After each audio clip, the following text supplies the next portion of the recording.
Background: my wife rarely goes out with friends, about 6 times a year, and has never been very social. She prefers spending time with me.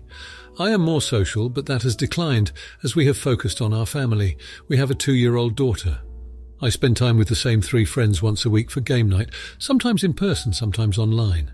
I have another 3 friends that I see only once every 2 months, also for game night. If I go out, my wife will tend to our daughter. I often still help with dinner, bedtime, but sometimes leave earlier than this. Our daughter's bedtime is 7:30 p.m, and she often sleeps through the night without fuss. Wakes up fussing maybe 5% of the time. I always offer for my wife to sleep in the next day or something similar in exchange for me going out so that it's not one-sided. Scenario: my wife made plans to spend an evening this weekend out with friends.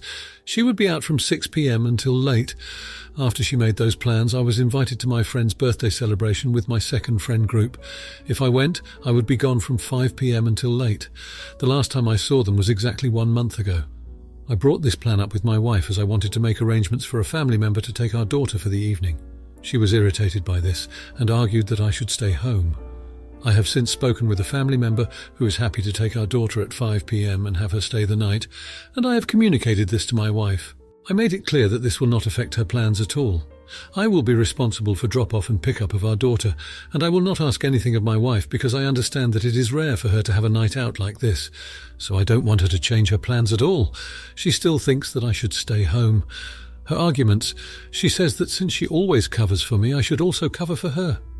She doesn't want to ask this family member to have our daughter for the night because she thinks we ask too much of them. My arguments: I am covering for her as she does not have to change her plans and doesn't have to do anything for our daughter. This family member loves watching our daughter, and my wife is often quick to agree to leave our daughter there for sleepovers, plenty of other evenings out of convenience. For example, we will be there for dinner and put our daughter to sleep there so we can visit longer. Then we will leave her there for the night, so I don't see why this time it's too much to ask. I feel like she wants me to stay home as a form of punishment for going out more frequently than she would prefer. Punishment feels too strong of a word. I don't think there is any major resentment behind this or anything. I just don't know how else to describe the feeling. So, am I the jerk here for making plans to go out the same night my wife also already had plans to go out, even though I am covering all arrangements for our daughter for the evening? Edits.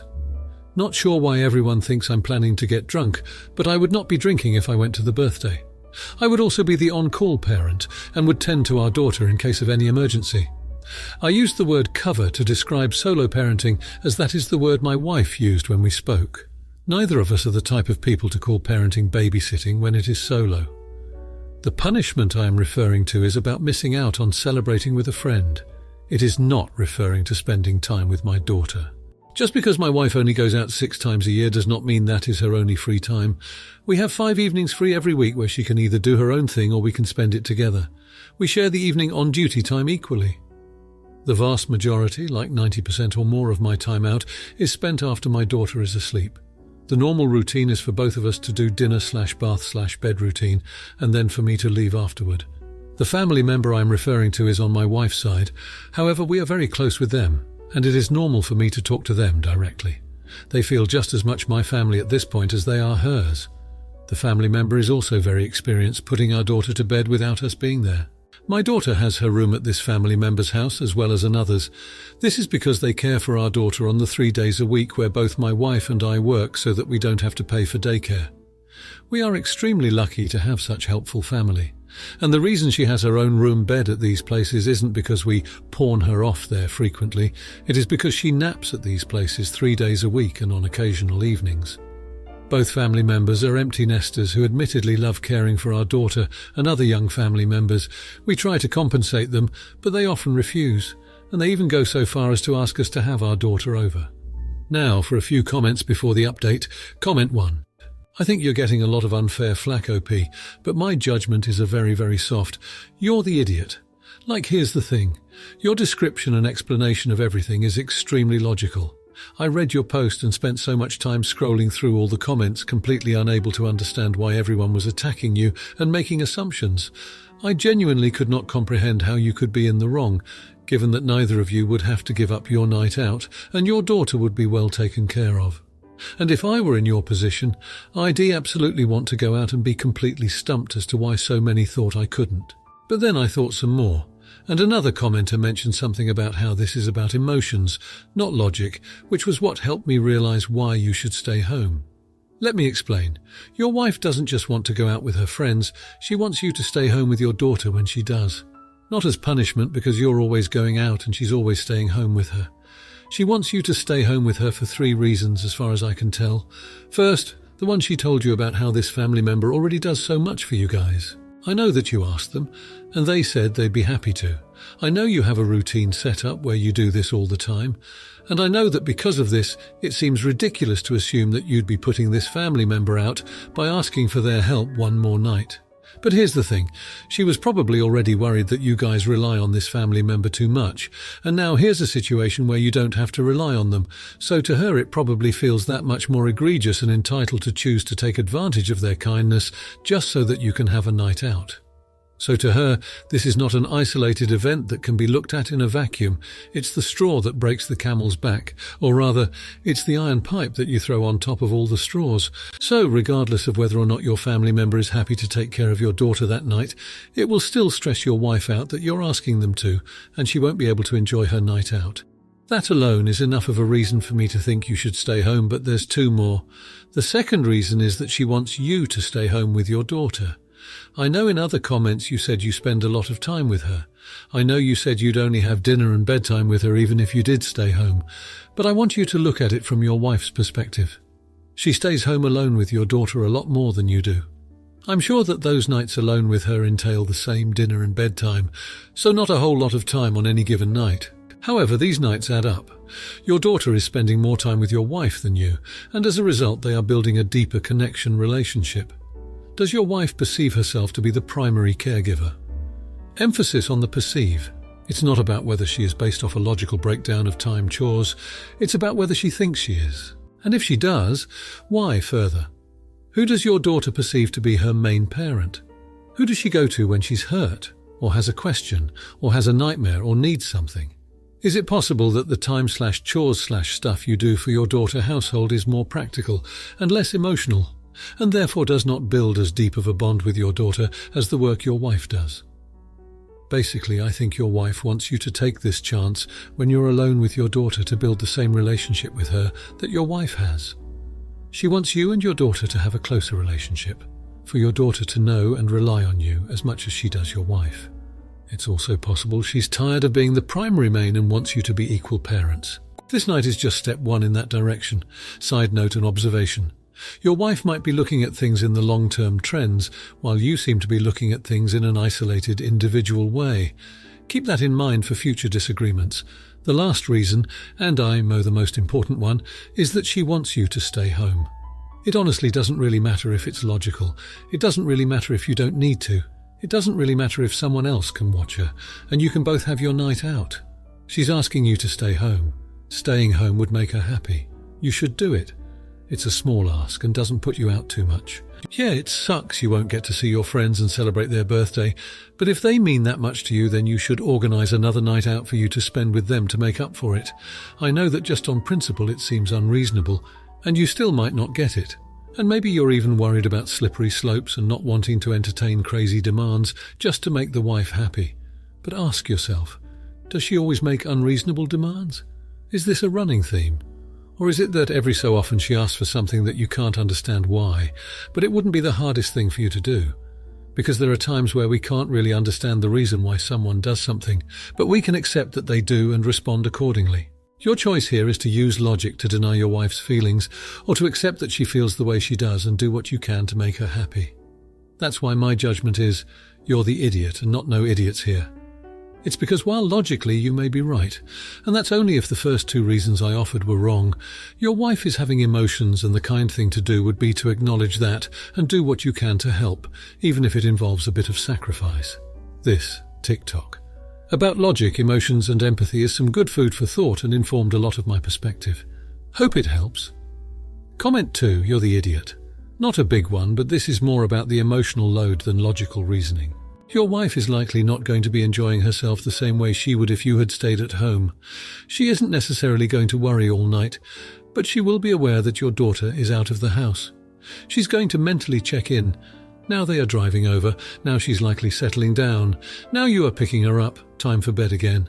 Every time she mentally checks in, she exerts a little effort. Maybe she glances out the window to check the weather is good for driving.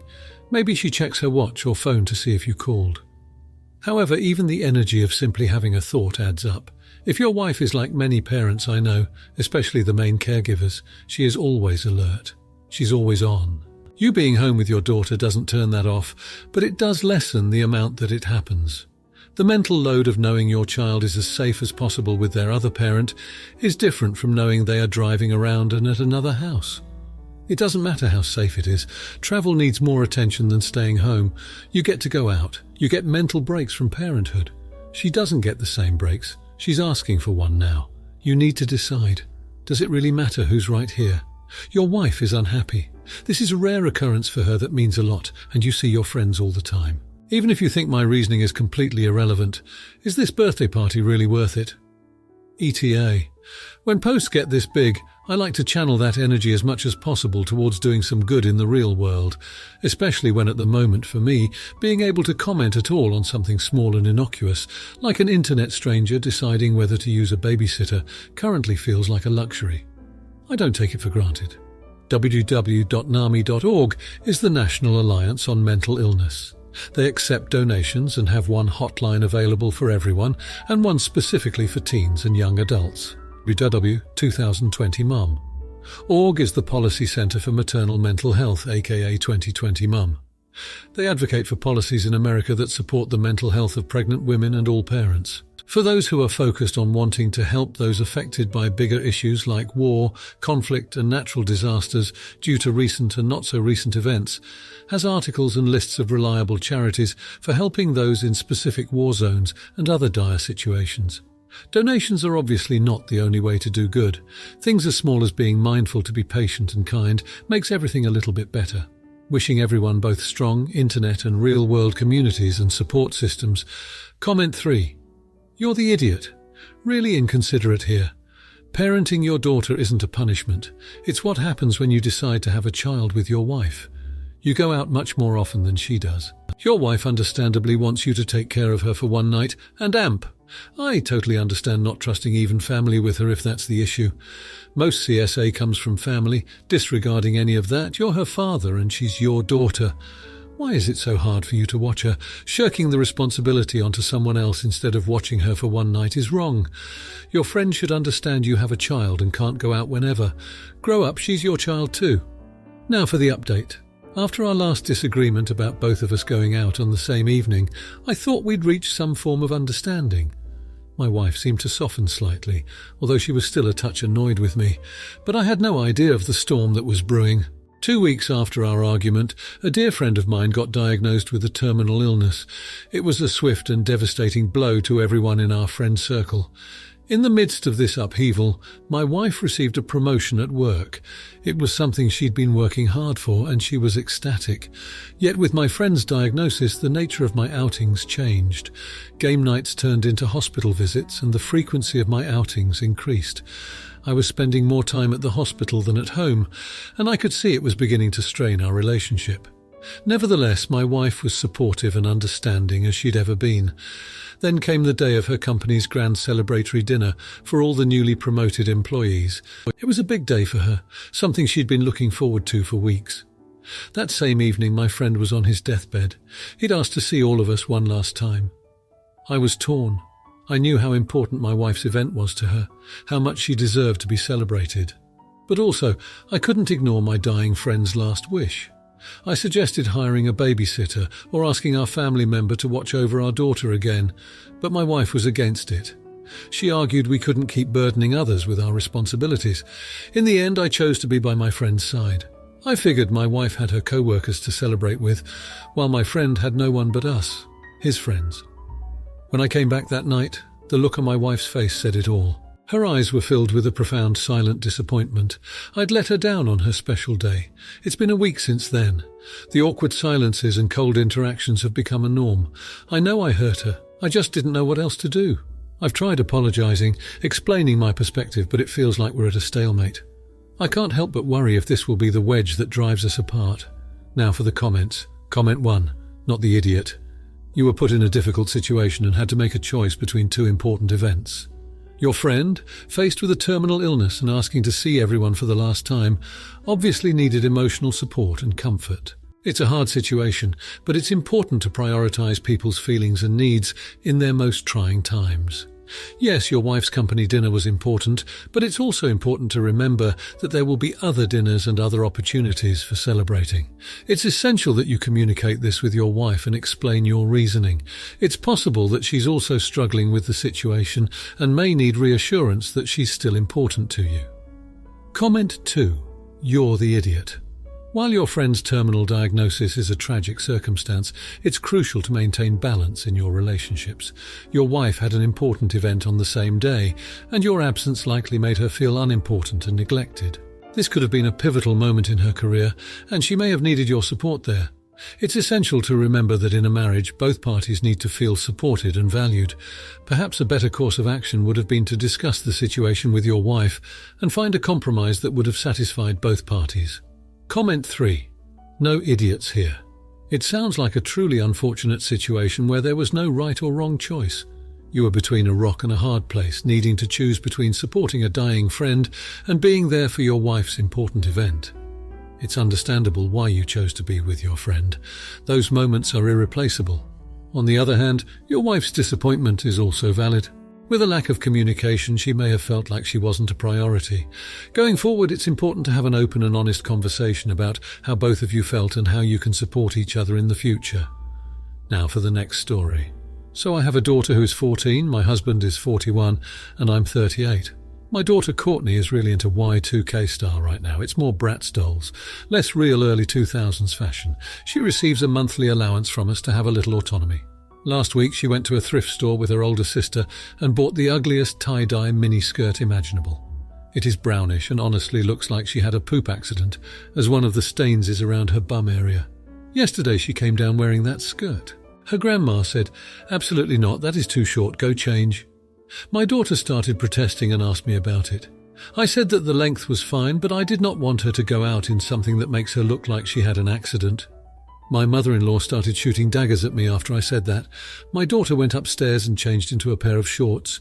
While she was up, she told me that it was inappropriate what I let my daughter do, and that I was mocking her by what I said. Also, that I was showing her it is okay to be shallow and buy into trends. Honestly, I was not concerned until my husband came home saying he agreed with his mother, and he was not a fan of how I handled this. I am very confused. She is wearing normal girl stuff, not scandalous, it is normal. But my husband said it is stupid that I draw the line at ugly. Am I the idiot? Now for a few comments before the update. Comment 1. Not the idiot. Are people not understanding what poop and accident mean? I highly doubt the daughter wants to look like she shoot her pants. I do not think the shit your pants is a look trend going on right now that OP is stifling her creativity on. This would not be a look she's getting her bearings on and learning to grow her style and sense of self. This is her looking like she pooped herself. And yeah, sure, pooping yourself and wearing the clothes is unlikely, but bloodstains turns brown. So honestly, I bet it could also look like an old period stain, and someone would tell her, "Did you get your period and not realise?" It's a kindness. Sorry I did not judge on what you actually asked on. Yeah, no, you're good. I would tell her, maybe buy her some tiny booty shorts to go up her skirt though, in case her choice to wear them. I learned my lesson after way too much of me was touching gross public seats. Also a tragic windy day. Plus, gosh, the trends I wore as a kid and teen, the 2000s look, are regrettable to me, but like it's a rite of passage at that age to figure out what trends are for you. I now look at me wearing a choker and puka shell necklace at the same time fondly. Comment 2. Not the idiot. I say this as a former emo from 2010. Let her experiment in her early teenage years and cringe in her 20s. I get Facebook notifications of my 12, 16-year-old self, and I cringe so hard I laugh, cry a little. My parents also let me wear basically what I wanted and just explained why they didn't like it and let me be. About the mother-in-law, you are the authority figure for your daughter, not mother-in-law. She needs to keep her comments to herself. About husband, as long as she's not out in cellophane wrap and 2 crackers, I don't see why he's so mad. Why is he mad at the objectively ugly skirt? Comment 3. Not the idiot. Apparently you people forgot what it was like to be 14. Say this girl wore the skirt to school. Can you imagine the damage it would cause to her self-esteem if one of her classmates decided to say it looks like she shoot herself? Or in this day of social media, if one of them took a picture and plastered it all of Snapchat? You're bashing mum here all about the head, but seemingly have zero problem with granny intimacy lover shaming and telling her it was too short. There'll be some special folks on these threads sometimes. Now for the update. So here's what happened next. My daughter, let's call her Ellie, didn't take the skirt incident lightly. She started wearing the tie-dye miniskirt religiously, every single day. To school, to the park, to the grocery store. You get the idea. And it wasn't just the skirt. She doubled down on her Y2K aesthetic, accessorizing and mixing with other questionable thrift store finds. This culminated in her setting up a TikTok account, showcasing her unique fashion choices. She branded her style as Rebel Y2K and started gaining followers. Fast, I'm talking thousands of followers in just a few days.